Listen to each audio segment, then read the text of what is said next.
জায়গা নাই, জায়গা আসতো। জায়গাটা হলো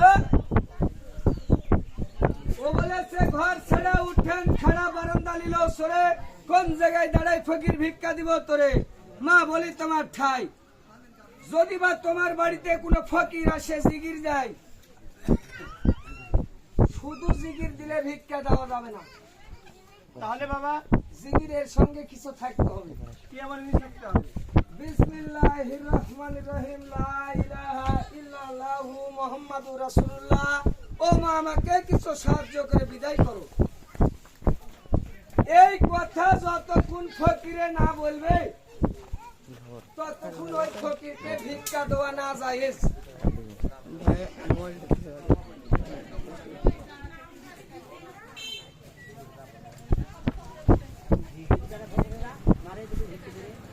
যে ফকির জিগির দেবে না তাকে ভিক্ষা দেওয়া না জায়েজ।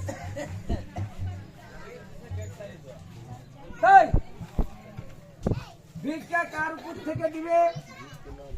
ওই ফকির যে সে কালেমা পাঠ করে তোমার বাড়িতে দাঁড়ালো, ওই কালেমার পুর দাঁড়াই থেকে তুমি ভিক্ষা দিবে ফকিরকে। মা তাহলে কি বাবা? হ্যাঁ, এটা হয়েছে বাবা।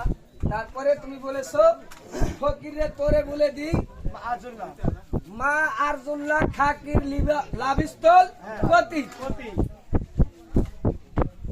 আসলে তো প্রতিটা মানুষের লাভিস্তল আছে, তাই না? লাভি আছে না? তাহলে এই মা মাটির লাভিস্তল কোথায় এটা বলতে হবে বলতে হবে না? না, বাবা তোমাকে থবে না শুনে ভিক্ষাটা দেবে মা। কি বাবা কি বললে? আমার মহল থেকে এখনই বিদায়